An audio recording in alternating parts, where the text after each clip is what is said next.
Joe presents TKO, together with 32 Red. Welcome to round 34 of TKO on Joe, together with 32 Red. We're a podcast and YouTube show with you every Thursday. I'm so pleased to say that our guest this week is a former boxer, he's a firefighter, he's been an actor, he's an integral part of Carl's training camp, and he's also integral to the setup here at the Moss Side Fire Station boxing gym, bringing youth from all over the area to learn boxing and give them a place and a feeling of community. It is none other than this man, Mr. Nigel Travis. How you doing, Nigel? All right, kid. Good to see you, mate. And Carl's with us as well.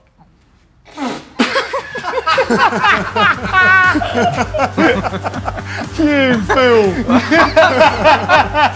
Fucking hell.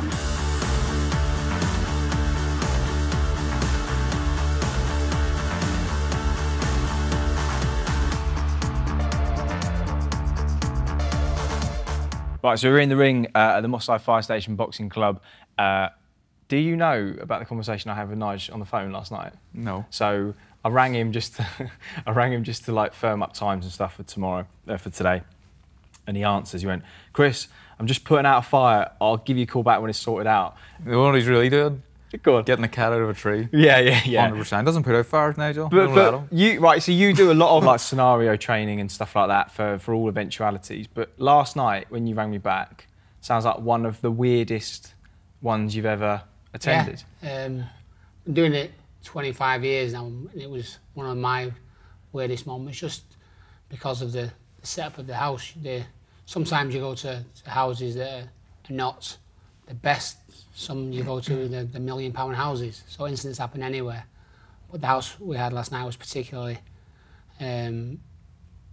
difficult to manoeuvre around, because they had a few dogs, and the dogs had left waste around, and it was everywhere, absolutely everywhere, and you've got to negotiate your way around looking for a fire and dealing with a fire. Standing dog shit. Oh, Well, there's a family just living amongst the people. shit. Yeah, you'd be amazed how people live. You would be amazed, obviously. I mean, I've seen Carl's house. Yeah. Covered in the stuff, mate. Shithole. Covered in the stuff. No. Well, seriously, I mean, his dog they're like little pellets, obviously. So his dog's not a real dog. It's like a little hamster, ferret. yeah. But no, it was particularly gruesome how people live, and it's quite it's sad. But it wasn't that these people were destitute or poverty stricken. And they had decent things around the house, but just the living conditions were quite. Because I don't really understand. Yeah, literally. Yeah, I don't understand how. Literally. Because presumably you get a dog, and then at some point it's going to shit in the house, and then at that point you go, right, well, let's potty train it and teach it. You would hope so. They've obviously just. Well, you house train it. So you house train it. Yeah.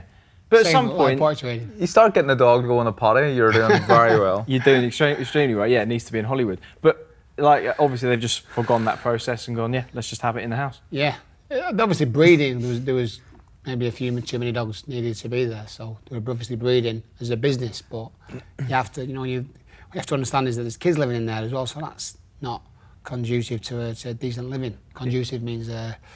It marries up well. Sorry, he went to mug you off and then couldn't think of an next one. Keeping that in. What's like what's the sort of majority of calls out that you get? Is it fires, or are there a lot of other things? Yeah, it really is everything. There's the best thing about the job is that you never ever know. So anytime the cells go down, any call can be anything from a waste of time, from a malicious call to a raging inferno. It's that vast, and you never know. That's the beauty of the job, and that's why I love it. It really is that you don't know. So that's the best thing about it. When you've got to go and dig holes or sweep floors or whatever it is that people have to do. If it's a monotonous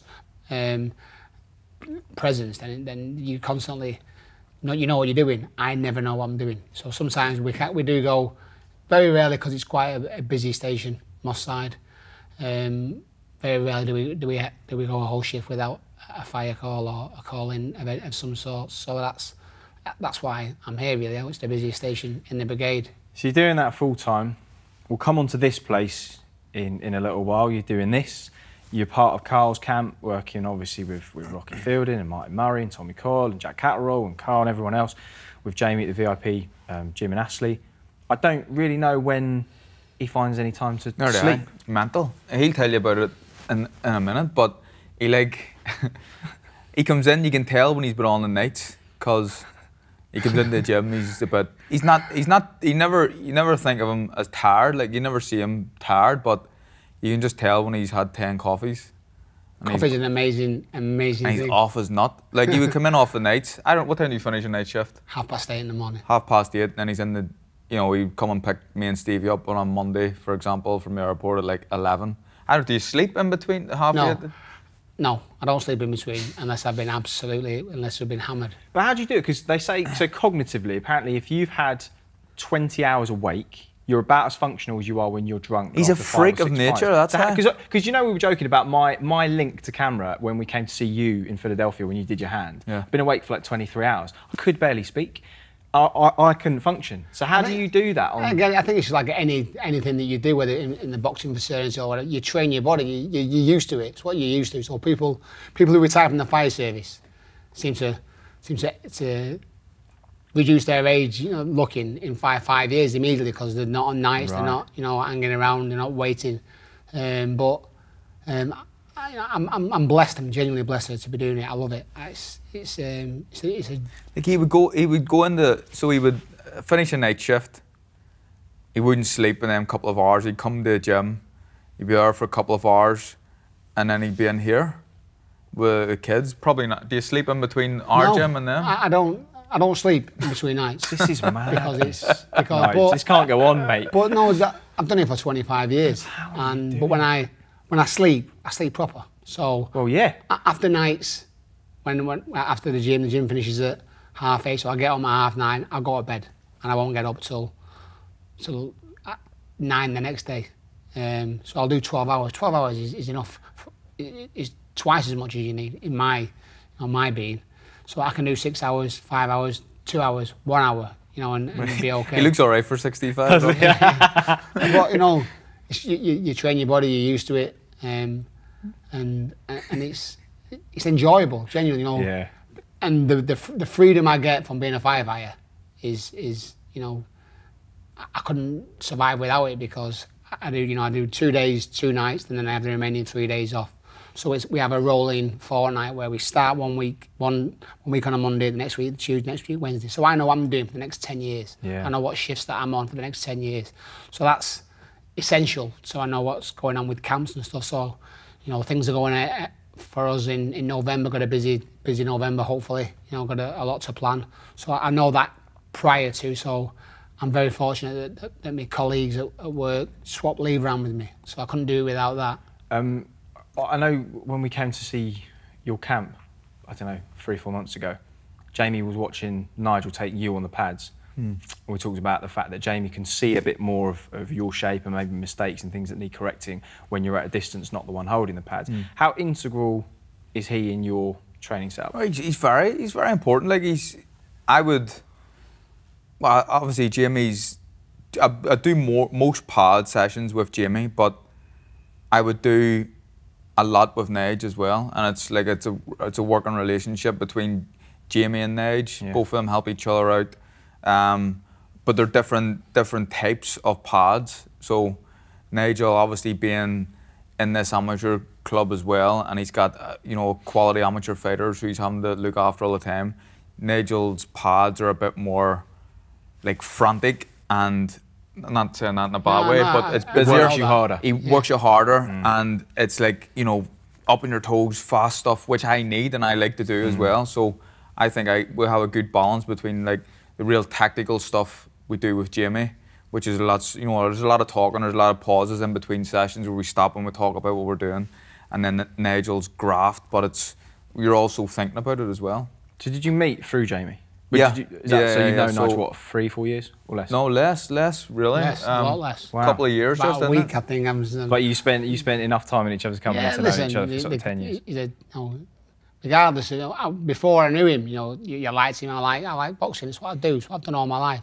So I knew about him and stuff. And so when your kid comes in who just gets involved and is just part of the team, that's what matters to our gym. So, you know, we all bounce off each other. We're all part of that ethic element. But with a mutual friend and Johnny Harris as well. It works well, you know. We all seem to be happy. You know, it all works in regarding the pads, and so mine's higher because I'm thinking of 3 threes or 4 threes or 5 threes. But then when you're with someone in particular who's doing like a 10-round pad, and you have to do it, you have to calm it all down. So it's just horses for courses. It's just how, you know, you work to your best attributes, and I'm better when I'm keeping it up there. Yeah. And Jamie, you know, Jamie is the smaller, quieter, you know, softer moments, but it works, and they're all performing. So we had Andy Clark on the podcast last week, and this week on his podcast, Macklin's Take, they went to Fitzroy Lodge, and they spoke to Mark Reigate, and I know you guys go a long, long way back. Was that your very first club, Fitzroy? No, my first club in London. What happened was I was doing okay in Manchester, and my girlfriend at the time dumped me. I was heartbroken, so I went away. I thought, if I hang around here, you know, I'll end up doing something stupid. That's her ringing to ask for you back. That's right, yeah. Well, you'll see the fact that, yeah. In fact, I'm busy. Please, you shouldn't even know I'm here. So I moved away and went to London just to spread my wings, really. You know, I was doing okay as an amateur. I hadn't had that many bouts, but I was doing okay. And my father was up here, so I couldn't train with my dad because he was my dad and I love him, but I couldn't train with him one-on-one and such. So I went to London, and on my dad's advice, I asked where I was going to go to the Repton. Like, everyone hears about the Repton and wants to go there, but my dad said, Mickey Carney's the best man that he knows for the job. And so I went down there, and that was the start of a lifelong relationship. Who was the bird that dumped you, Susie? Yeah. Was it? That's his wife. So Susie dumped me, and I went away heartbroken. But then I stalked her. So in today's culture, I'd have a shredded heart. So this is my wife now, yeah. No. So I went away. Oh, that's a nice end to the story. I didn't know that. There you go. Yeah, won her back, and then we got married. So genuinely, that actually might have been on the back. No, it really is. You know, she doesn't talk to her. That was it was the saving of us, really, because we were kids. Yeah. You know, I've been with my wife since I was 14. So I met when I was 14. Blimey. So when I was 18, I moved away, went to London, and then to the lodge. And that was, as I say, the start of my boxing, really. You know, the boxing is where I learned most, being part of Mickey Carney with Mark Reigate, Eddie Lamb, Ed Robinson, those people involved in the gym, Johnny Harris. They're fond memories that, you know, that I'm trying to replicate here with, you know, with the kids from my side, but I'll try and do everything like Mickey Carney did. And my father, you know, they're my 2 biggest influences in boxing, my dad and Mickey Carney. So I'll just try and continue Mick's legacy, and my father's part of this legacy here. So it's great, but I have fond memories of London. I was happy to come back because raising kids I think is a different matter down there. It seems very remote. People don't seem as bothered. Up here there's a lot more community. It seems friendlier. So. And I couldn't afford it, to be fair, you know, on firefighter's wage. I couldn't afford a gaff down there.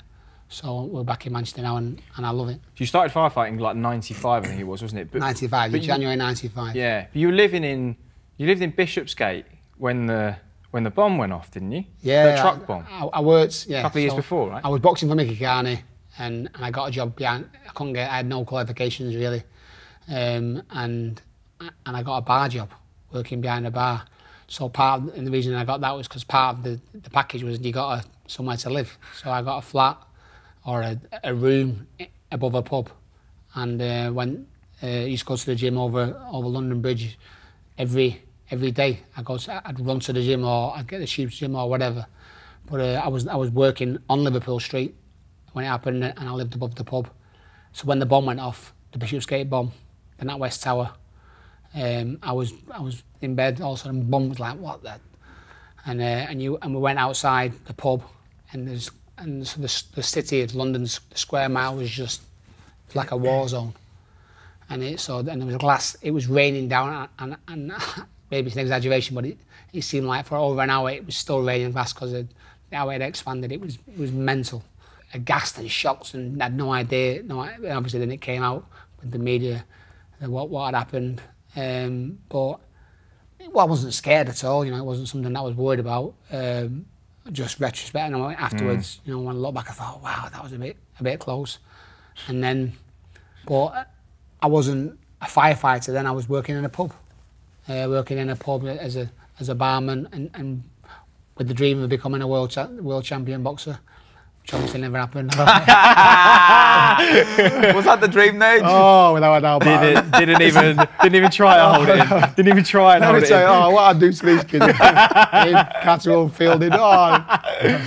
Nah, so yeah, I was down there to be a boxer, but I was never going to be a world champion. But you know, I've earned and learned more out of this sport.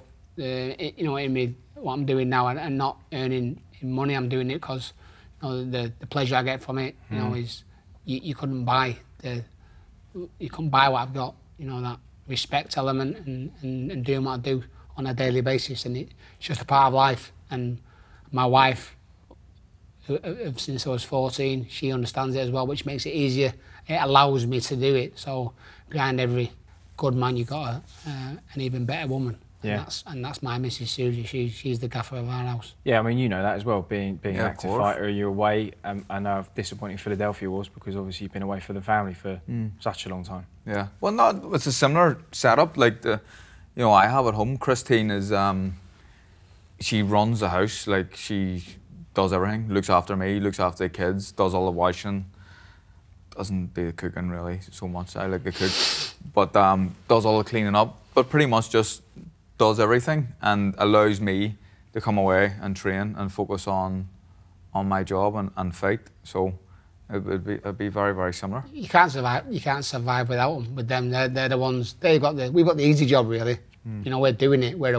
Carly's away from home, so it's easy. He hasn't got to genuinely think of it. Like, would you? It's, you know, you love your kids and stuff, and you look after them all the time, and you love being around them. But like, to be the person who has to stay at home and look after them, do everything, clean their arses. It's a heck of a commitment. Yeah. Like, wash up, do everything all the time. Yeah. Sometimes don't have adult conversation. You're speaking to two kids all day, every day. You two come home, so and then really... well, him. You know what I'm saying? You know what I'm saying? No, it's like, I know what I prefer to be doing. Yeah. And things like being at home for him personally. I know I was, you know, when I was irritated and I was tired, I was doing nights, then going on, you know, training in the morning, and then having to go home and help your missus look after kids, and really just a waste of space. Yeah. You know, because I'm irritable, I'm doing the weight, so the relationship or the situation with Carl being away from home actually should help him, but he can't do that without a smart missus behind him, and Christine's top. And and she's the one, she can have a drink as well. She'll do for me. She's a good kid. There you go. You won a couple of medals though. You fought at the World Police and Firefighter Games. Yeah. 99, 2004. You got medals, and you got a gold in one of them, didn't you? Yeah, boxed against. Beat the Russian in the final. And these were like kids who've been to the World Championships. But yeah, I beat the world him in the final, the Russian. Number 2, and that was in Calgary. Did you? Yeah. I see, he keeps all this. I didn't know that. Didn't know that. Yeah. No. Yeah.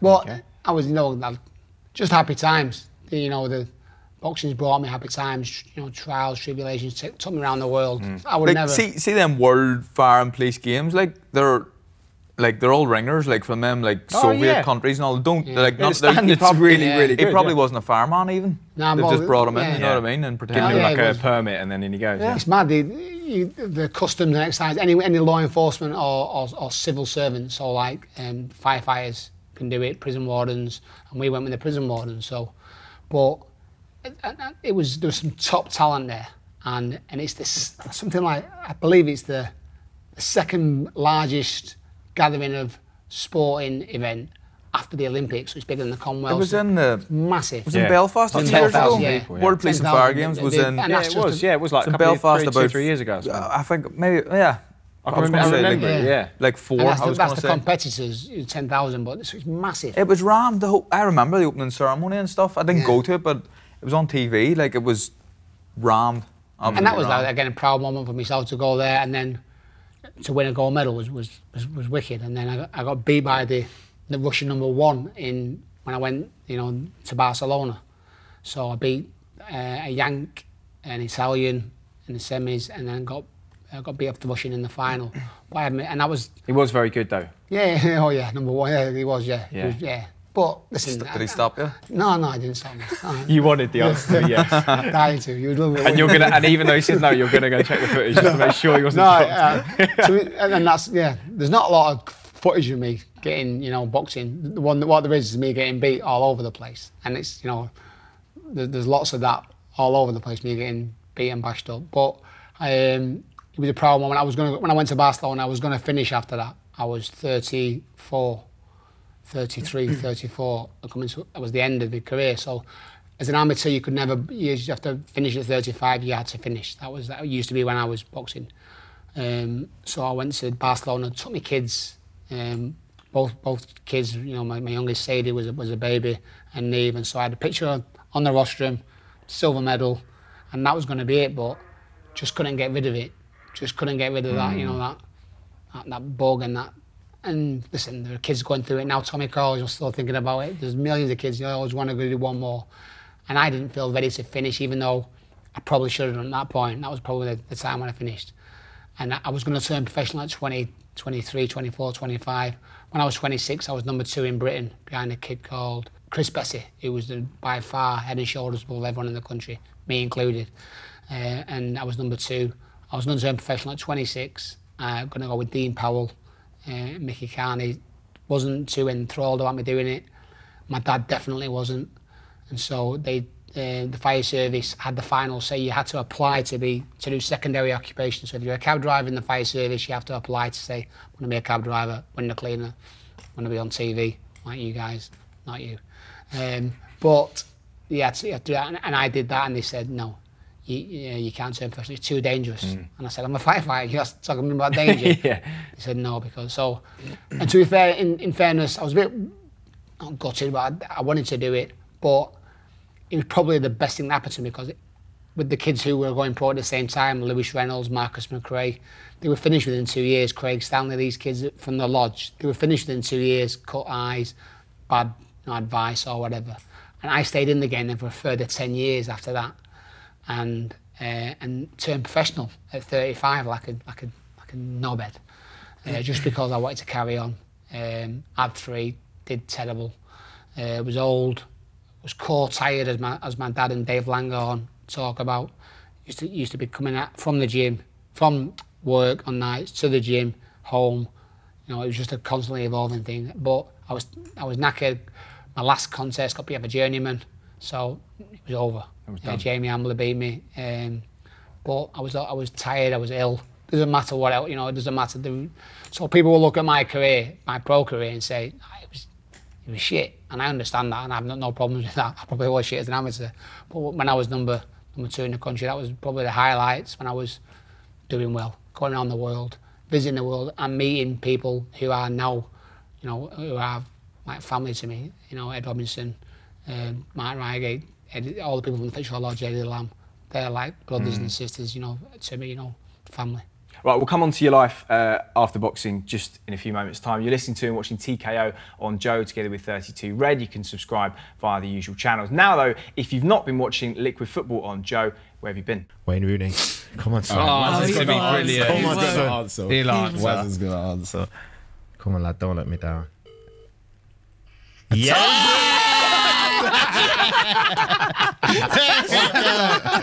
He texted. I'll phone you back in a bit, pal. In bed. I'll phone you back in a bit. Sorry, mate. That's Liquid Football here on Joe with Kelly and the boys every Monday. Back here on TKO at the Moss Side Fire Station Boxing Gym with Nigel Travis. So after you retired from boxing, you then, I guess, the fire service has taken up the majority of your time. But then at what point did you start to go into the coaching side of things? When I was coming towards the end of it, my wife was trying to persuade me to stop, made me promise that I was going to stop, and she said, why don't you, talk about training. So I was looking into it. We'd already had discussions ourselves, among ourselves, the 3 people, me, Curtis and Mike Dillon, who were going to do this, who were going to get involved in doing this. So it was just an easy transition. So I stopped boxing and then set this up just on a whim, really. My wife said, do it. So she was behind it about me coming down here doing a couple of hours a week. That's how she was in her mentality, not realising that it becomes all consuming. And not only do you do 2 hours a week or 3 hours a week, you do everything. You have to run the gym, you have to match make, and then you get involved in the professional game, and it's the same again, just bigger. But it was done quite quickly. The fire service were very supportive. When we told them what we were doing, we set the gym up. Well, because you actually didn't ask for permission when you first started, did you? I find it's easier to apologise afterwards when it's been a success than seek permission and then find out. That was the basis of it. Because I want to kind of go back a few steps first of all before we get onto this, because there was obviously I want to set the scene for why you set this up in the first place. But first of all, I just want to come on to Jamie Moore, because obviously he's a man that you guys spend a lot of time with, probably more than anybody else. You go back a long way with him, and you sparred with him in the early days. Can you tell me what you've heard of this? So this story. Right, story I heard was, Nigel, you were pro, weren't you, at the time? No. No, were you amateur? Yeah. So he was amateur, must have been late on in his career. Jim was a pro down in Oliver's gym, and am I right in thinking you and Jimmy didn't know each other at this point? No. So his dad, who was GB coach, like Coach Dudley Harrison, the Olympic gold medal and stuff, was with him, and they walked into Oliver's gym, and other boxers listening to this podcast will understand this. If you just get a guy walking into your gym saying, "Can I spar?" You go, "Who's this dickhead? You can't spar. Come and spar me. I'm gonna punch your head in." That's like the attitude normally. So that's what happened. Nigel and Calvin walked into Oliver's gym. Can we spar? So Jamie says, "Yes, I'll spar him." And the story I've heard is Jamie punches him round the ring, and Calvin throws a towel in after the second round. Never. He's always got to put a bit of sugar right on the top. Yeah, but as if what happened? I smashed your Right. Okay. Let's hear your version. No, it's pretty much like that, but it was already arranged. I had gone training with Dave Langorn. He was Jamie's old amateur coach. It was very local to me. Me and Jamie lived around the corner from each other. And the local gym, I went there. Dave Langorn was doing dead well, was in the ABAs. And so David arranged for us to go and spar at Oliver's gym. So it's my first experience of going in a pro gym, even though I've been around gyms in the pro gym in Manchester. So I'd just come back to Manchester, started training with Dave, went there. And Jamie, we went in, I had a turtleneck, roll neck, a sweatsuit on, and I walked in this gym and I've never felt heat like it. So my amateur gyms have always been cold. So you get, and they've never Joe turned heat on. Gallagher's gym's like that, isn't it? Yeah, you're spoiling. Is this an excuse, Colin? It was too Oh, warm? without a doubt. Yeah, it very much sounds like it. And I'm not putting no sugar on this. You'll bet you're on this. Yeah, so I went in there and the heat was unbelievable. And I went in and he's right, he punched the head off me. If that's what they say in Ireland, Belfast. Yeah. He bashed me. He ate me all over the place. And it's true that I walked back to the corner and Jamie said it, I don't remember this happening, but Jamie said he had the video of it, of me walking back to the corner, and as I walked back to the corner, my dad goes, because he hasn't smashed me. So we did 4 rounds, and then I got out absolutely fatigued, done in, and that was it. So I then went back the week after, obviously vest, there's nice shorts, and punched the whole lot off him. So me and him then sparred. Did you? Yeah, I did. I did. I smashed his head. Because he'll deny it. Yeah, because the problem is, if he's watching this right now and he's I punched your head in. Yeah. So, but then we had, and then it was a constant. And then Oliver said, Oliver welcomed me in the gym, said I was happy. I wasn't. He had no amateurs. I was welcome there because it seemed to be a good, acquisition for their gym as such. Sparring him, Mark Thompson, and Martin Murray. So it was at the start of it, really, the very start. There was just Jamie and Oliver in there. There was nobody else. And then I came, and then Shinny came, and all these other people came, all these other professional boxers. and there was a really good team ethic, and we all trained together, and then we socialised together. And mine and Jamie's wives became best friends just through having a beer. It was the anniversary of the of Jamie and Matt Macklin's fight. It was, I think it was yeah. Saturday. Yeah. One of the best scraps I've ever seen. Yeah, definitely. So where were you for that? I was at work. I wouldn't go. I could have got the night off, and obviously you had free tickets. I genuinely didn't like watching Jamie because you're close to him. Well, it's a good job as well. Yeah. Of all the fights. Yeah, I don't like. I'm not a great watcher of fights as such, even though you watch them, on the TV, whatever. But I never went to the fights because I got free tickets. It was great, but I didn't want to go. I didn't want to be there because I was nervous, especially with Jamie. It became close quite quickly. How do you find it watching like Big Stevie or Tommy Coyle? Um, Find it all right? Yeah, I watch it, but it's like, I don't know, it's really intense because you want them to win. It's weird because you can't do anything. You can't offer your help or even advice because it's noisy arenas. So you can't even, you're not in the corner, so you can't even like give any advice. Obviously you let the corner men do that, but you shout and stuff, knowing that they can't hear you. But I don't know, Big Stevie in that last fight with Conroy, like it was hard to watch. Really hard. But it was like, you know, And my heart was obviously breaking for him. But he got up and he won. not And fun. Tommy in New York as well. Like it was Yeah. heartbroken for Yeah, Tommy. yeah. I think Jamie made the right decision. Although Tommy was upset at the time, he's came to respect the decision. He knows it was the right decision at the time. But it's hard to watch people that you like, you love these people now. Yeah. Sounds a bit soppy, but it's true. No, it's true. Yeah. It does. It is. It's a tough love, but you've got massive amount of respect and love for these kids. You spend so much time together, especially him and Steve. They're like an unmarried couple. They're arguing like man and wife sometimes. But they're I'm the husband. obviously. Yeah, because the women do rule the roost. So yeah, you are. Well, No, so yeah, but it's hard because you have no, input as such, or you have input, but when it's on you, you can just get on with it and do it. So let's talk about then, go back to after retirement. Manchester at that point, particularly this area, there was a lot of division. And I know you don't want to go into too much detail for obvious reasons. There were a couple of gangs that sort of ran the show, and then there was like a big splintering. It was bad. You said there was literally a designated police force just to deal with the gang rivalries in this area. Local police force or Excalibur were like a gang unit who were empowered to get rid of these groups. So the lead people of these groups were taken to prison, and those two gangs, rather than being two gangs, you had the police had tags on them. Really. They became 22 gangs, so they fractioned and people were setting up gangs, every 2 minutes, but it was dangerous. So obviously it was a dangerous place. But I think people have a negative perception of this place being a certain way. Same as maybe Brixton. I'm sure when I was in London, people talked about Brixton, even though I went to the gym in Lambeth, which is just around the corner from Brixton and Camberwell, all these areas.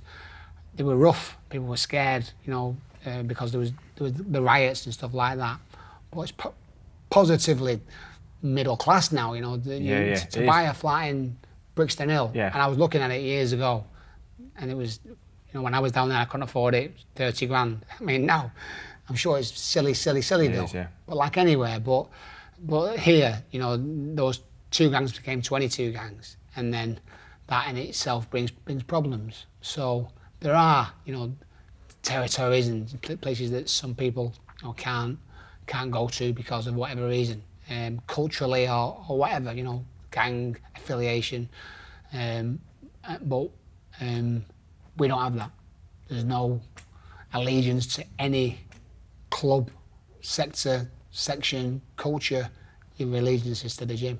So the premise of it being you leave your colours at the door, you leave your problems at the door, you come in here, you do it, and they work together. And that in itself builds bridges. It's echoes of Jerry's story. Yeah, Belfast and a lot of other clubs in Belfast. Obviously, we have our own trouble, different type of trouble. It's not like gang culture in Belfast. It's more paramilitary. Well, it was anyway, and it was like pretty much just cut down the middle between loyalists and Republicans.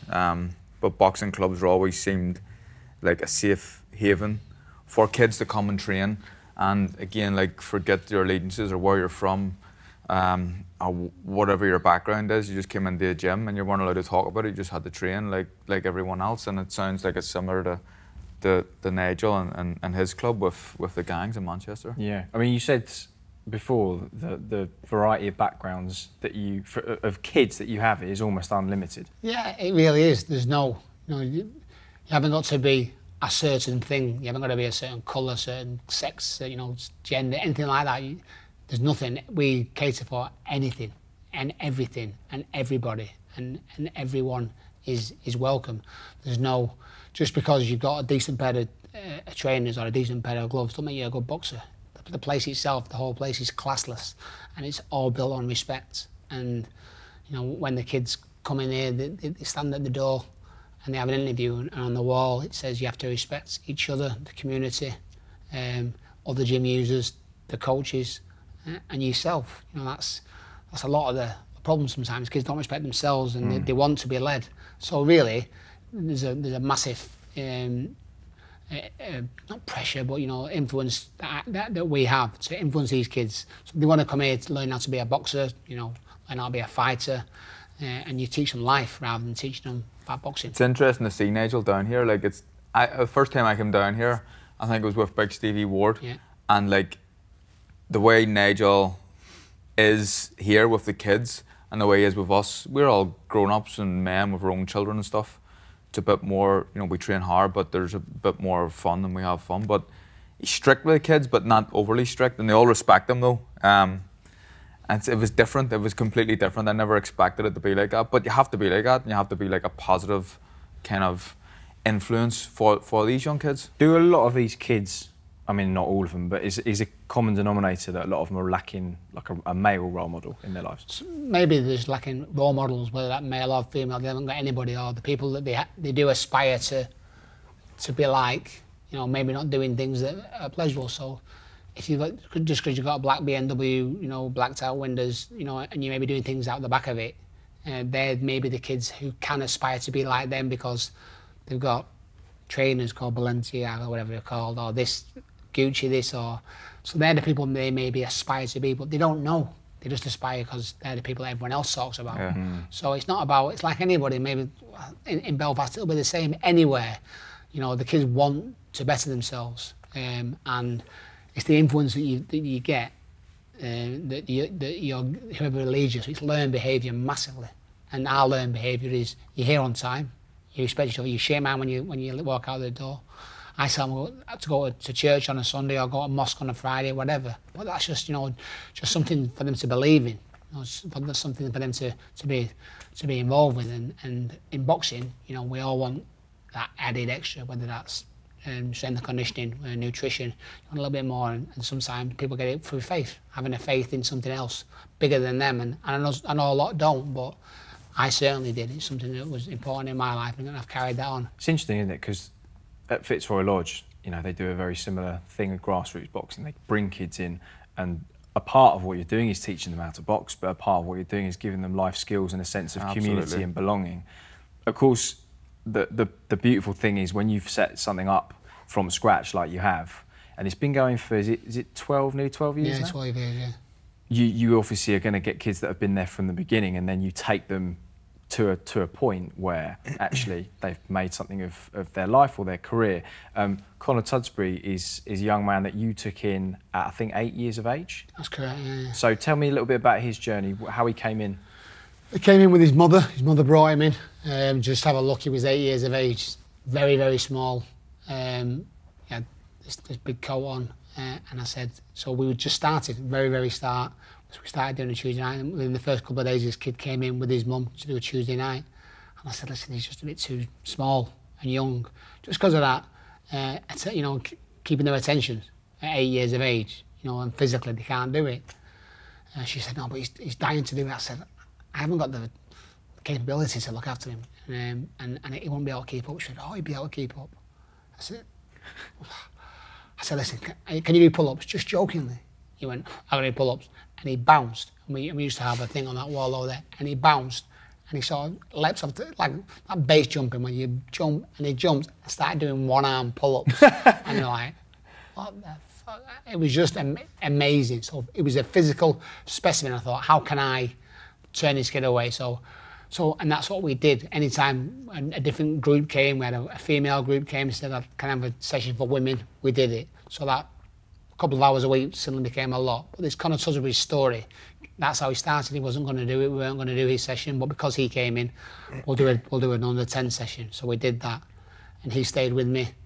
He's shown willing, and the people have been in his ear for years about changing to different gyms, and then whisperers who say, "Come on my gym, I'll teach you," because he's a gifted athlete physically, and we taught him. I'd like to think everything that he knows, myself, my dad, you know, other coaches in the gym, and he's the fruits of the labour that you'd like to see, you know, kids who can succeed. But on that, genuinely, some of our greatest successes, Conor's one of them definitely, but some of the kids who've never boxed, some of the kids who can look you in the eye who couldn't 5 years ago, who've lost massive amounts of weight, so are not obese, so the health problems that they had, they're now better people. So anyone who walks in that door, as long as they become a better person at the end of it, that's our journey and that's our message.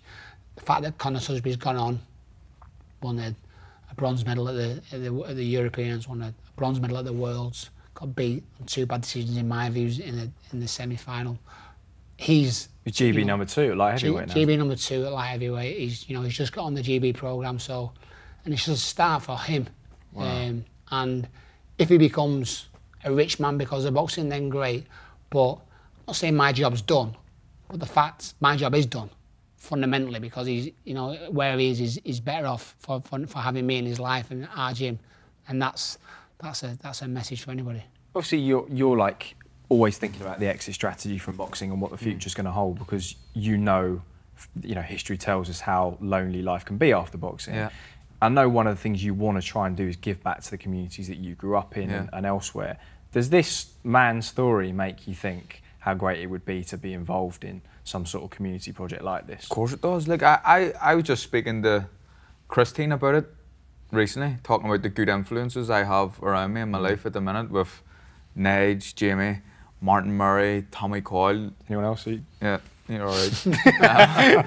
Si's waving over there as well. So, but you know, I've got good influence and real, you know, family men, but they all have this great work ethic and they all work hard. But you know, their family is always the most important thing to them. But Nigel's the community spirit that around this gym and stuff. I've been in here a few times now, and it's rammed with people of all races and religions and men, women, kids, older people. It's great to see, but it's like, you know, as a kid, you're talking about like influences and people who you look up to and respect. The biggest influence in my life, he says the biggest influence was Mickey Carney and his dad. Biggest influence in my life was Billy McKee, my old amateur coach, because he's just everything about him. He's just like, in my opinion, he is what a man should be. He's honest, he's strong, he's his own man. He doesn't let people tell him what to do, but he's very respectful. But I said honest at the start, but he's the most honest person I know. And I'd like to think that I've learned, me personally, a lot from guys like Billy, and I'm learning a lot from guys like Nigel. But when I do call it a day, whenever that may be in this game, like, I think it's important if you have the ability to give back a wee bit to the community that brought you up and made you what you are, you should do it. So I would always like, you know, I would like to get involved in things and help out young kids who were just like me at one point and needed a wee bit of direction. It's the only fear for my fear for someone like Carl or anyone like that is the time. It really is. Oh, that's the only thing. And people, for me, the reason I'm able to be successful is because of the fire service. Because of my shift pattern allows me, even though the non-sleep is okay for me. I'm all right with that. But not being able to do that allows me to do that. And having again, Christine. The time is massive. Like, people ask me about, would you be a coach? I wouldn't be a coach. I talk about Jamie and Nige because it's like, when you're a boxer, you train and boxing kind of takes over your life. When you're a coach, you you have that times 10 because you have to look after. You have to like kind of. You're there for the sessions, but you also got to plan the sessions when you're not there. And you have to watch opponents and figure out what's happening after, and setting up trips and training camps and stuff. You like your whole life is completely run by boxing. I don't think I would ever coach because I've given up my life to boxing, and I've missed a lot of family time. I've been away from the family a lot, and it would just happen again if I was coaching. But I would always like to be involved. I'd like to mentor people, and I like to give back and help. But coaching is a different. It's a different animal, really. But he'll understand it, and that's the problem he'll have, is he knows the game because he's been in the game all his life, both at high level amateur and highest level professional. So he knows about it. So he's got his input is invaluable to so many people. Whether it's as a coach, he's got so much in that very small head that he's got. A small head or a big head? Who says a big head? I'll take a small head. The good news about this place is you've got a planning permission for expansion. So tell me about the plans for. We've just been granted planning permission to build above another floor exactly the same. So because we are full to capacity, we're over capacity in all honesty. So we can have 80 kids in a small area like this, and health and safety would say you're not allowed to, but you are. We need to have these kids. These kids are in here for a reason. So while they're in here, they're not doing their naughties out there. But we do need more space, so we're looking at going up and also putting a classroom on the side to engage with kids who can't go to school. Some of our kids can't go to school because there are whatever issues they've got themselves. The classroom doesn't best suit them. So in our gym, it's tough love, as I said previously. They do as they're told, and if they want to do the boxing, then they'd have to do the maths, English, or whatever. But we are right in the process of doing it now as we speak. We're hopefully getting a lease. Andy Burnham's promised me that he'll facilitate a lease for me with the Combine Authority. So when that's done, when we get a lease, we can then go to Sports England, and God willing, they'll see the value of us, which is, I think it's obvious, the value that we provide, and the amount of membership that we've got is huge. I think we talked before, if diversity, I never knew what it meant. Now I understand it, intimately, because I'm here every day, and I didn't know certain races and languages and stuff. But it's the common thread is respect. They do it, whether they can speak English or not, whether they're male or not, whatever sexuality, that doesn't matter to us. They're part of our club. So it's part of a gang. It is the gang element, but it's a different kind of gang. Everyone wants to be part of something.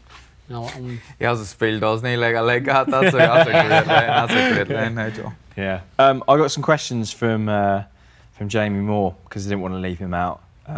It's always like, see, they always try to make it about them. Honestly, they always try to make it about him and who, me? I haven't even asked anything, and he's already got in his head. I'm defensive. Well, I've already said ask him about our first spar. We've done that. I'm going to ask this one to you, Cole. He says, why do we call him Captain Chaos? Why? He's just chaos. He's like chaos. He's like everything. He's like a tornado running through like a small area, smashing things to bits. He's full of beans. He's just non-stop. I've never seen him. So I'm just going to point out. I've never seen you sleep. Well, obviously. No, whoa, weird if you had to. I mean, I've travelled about with him and stuff on flights and stuff. I've seen him on flights. I've never seen him doze off or. Well, even in Philadelphia after the longest day ever, I remember getting there and everyone's sort of starting to crash. And you went, "Go stay up and have a few beers with us." I'm like, "Mate, we've got 4 shows to do this week. You want to have a few?" I'm like, "Man, I really can't." We'll do 32-second challenge in a little while, but I want to ask you before that, because it doesn't really seem like you'd have time to do anything else amidst all that you do, but you do fit in a bit of acting and a bit of work on screen.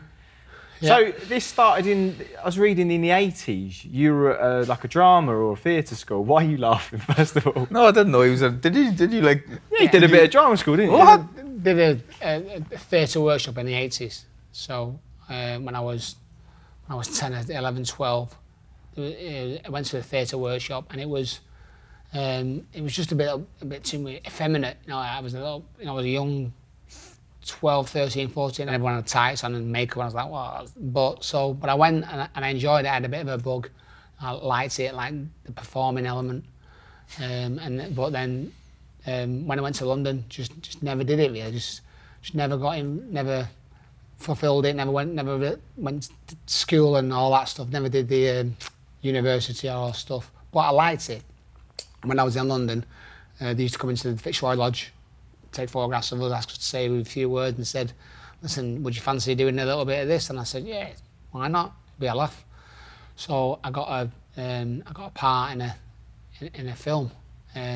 First did a little bit of extra work as such, but got a part in a film, and that became something else, which became something else. So the first part was, first speaking role was playing opposite Stevie Bell, who played a bare-knuckled fighter,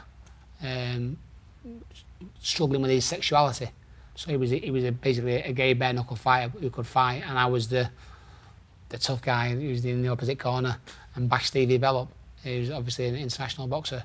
So I did that, and then the stunt coordinator who was doing all the fights said, "I think you can do this. Would you fancy doing it?" I went, "Yeah, why not?" So the more I did, the more I got, and then got an agent. which I know is a big. Obviously, you'll hear about it because obviously you booked him. I have heard about it. The Yeah. agent. He keeps talking. He goes on about his agent all the time. Oh, my agent, yeah, fucking agent. I have an agent for it, but he's Martin Murray got a video of him when we were in Tenerife training, just going on about his agent. Now he says he knew. I wasn't Murray going was on about my agent. He was going on about his agent. You were all damn. The video's on Instagram, so you can watch it. Yeah. I wasn't. He was asking me about my agent. What about your agent? Asking. And I said, yeah. So he was asking me. Obviously, I knew he was recording me. No, you didn't know. Tell the truth. I'm You telling you the didn't truth. know. Listen, Watch the video. If he knew, he's asked the me greatest about- actor of all time. Fuck There's off. absolutely no chance he knew. Not a chance. Well, anyway. So yeah. So you what got I an did, agent? and the more I did, the more I did, the more I got. And then, and again, just to, I was on Peaky Blinders. It wasn't Peaky Blinders when I went for it, and I've always wore. What do you mean it wasn't? It wasn't called Peaky Blinders? It wasn't called Peaky Blinders. I didn't know what I was going for. I got asked for my agent to go and read for this piece. So I went, and I went with my hat. Obviously, because I wore it everywhere. I've always wore it. What, so you didn't know that was a thing? No. That was on, yeah. So I just assumed that was that influenced I you. think everyone does, because you've worn it. People do. They do. They do, and people say, people think I'm trying to carry on that thing, that 5 moments of fame, about being in Peaky Blinders. And so I've wore it, and I've worn it since I've got a video of me at the Fitzroy Lodge. God, that's fucking lucky, isn't it? As an 18-year-old lad with a fat cap, one a Peaky Blinder hat. These are Baker Boy hats. That's what they're called. So I stopped wearing it when I went on it because people were saying, "Are you wearing that because of Peaky Blinders?" But then, so I stopped wearing it for a bit. I thought, why am I stopping wearing this? I haven't worn it because of Peaky Blinders. So people can believe me or not. It doesn't matter. I've got loads of footage of me with these hats on, and I've worn them for years.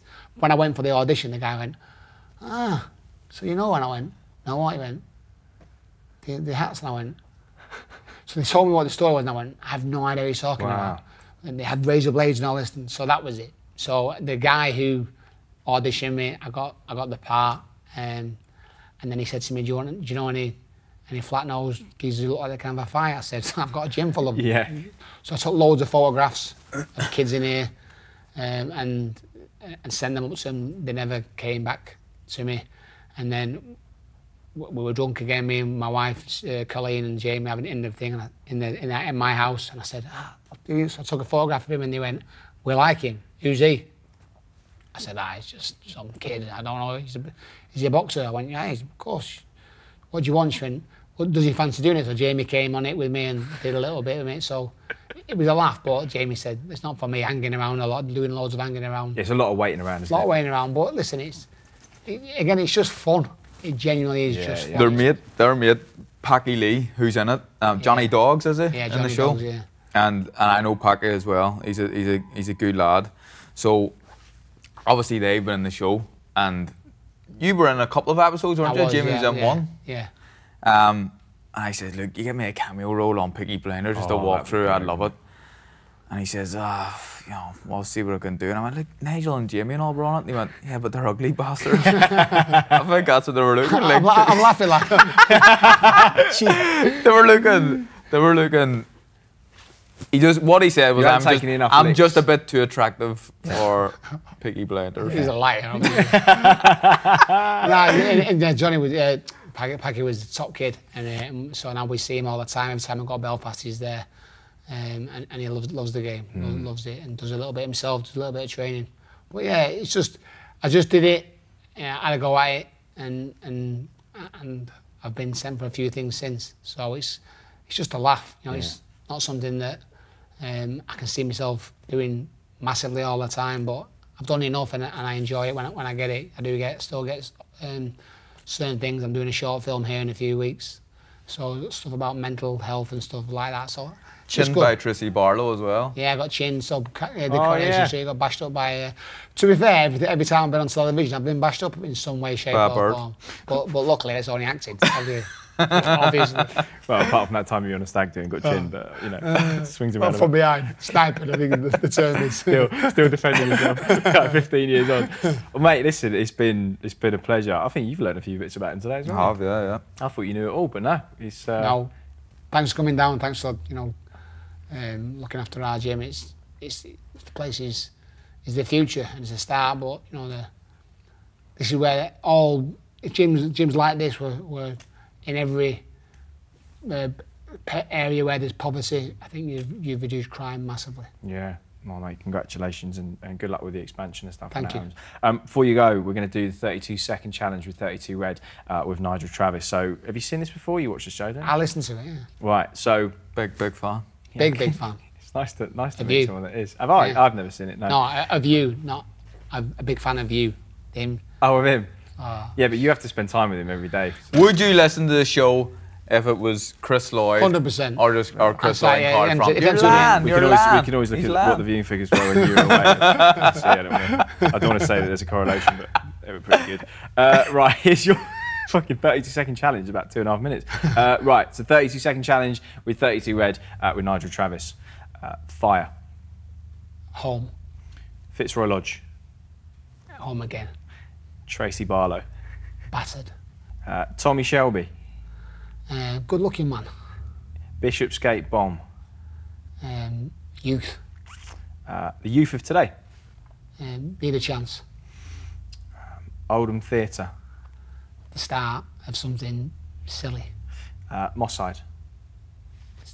Third home. Corrie. Just a laugh. Captain Chaos. Stupid name. Flights home from Rome. Long-winded. This is one we haven't talked about. Sparring Amir Khan. Quick, sharp, fast. Instagram or Twitter?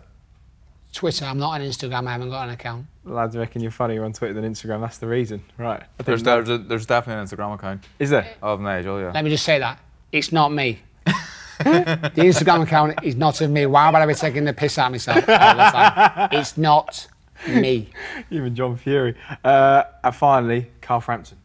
Diddy Coy. Diddy Coy. What's that? It's a small Irish leprechaun travelling.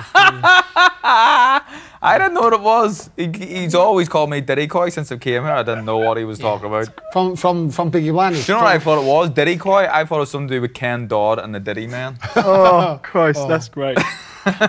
And that is all we got time for on TKO. Thanks for listening and watching. Nigel Travis, an absolute pleasure. We will be back as always Happy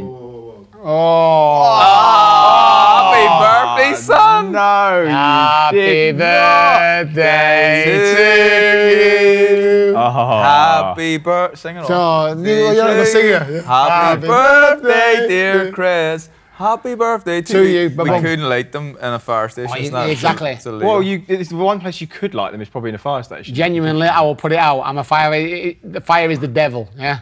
It's really nice that you've done something so lovely for me on the show. I'm just going to let our audience listen to the voice note you left me about my birthday. So obviously that was lovely. This is what. So Carl, obviously the nice guy on screen. This is what he left me a couple of days ago when I said, "Oh, it's my birthday on Thursday." Say, don't be at that shit. Birthdays aren't fucking days off. I train on my birthdays. I train on my kids' birthdays. I fucking train on my wife's birthday. So, Chris, you can go and fuck yourself. You're looking at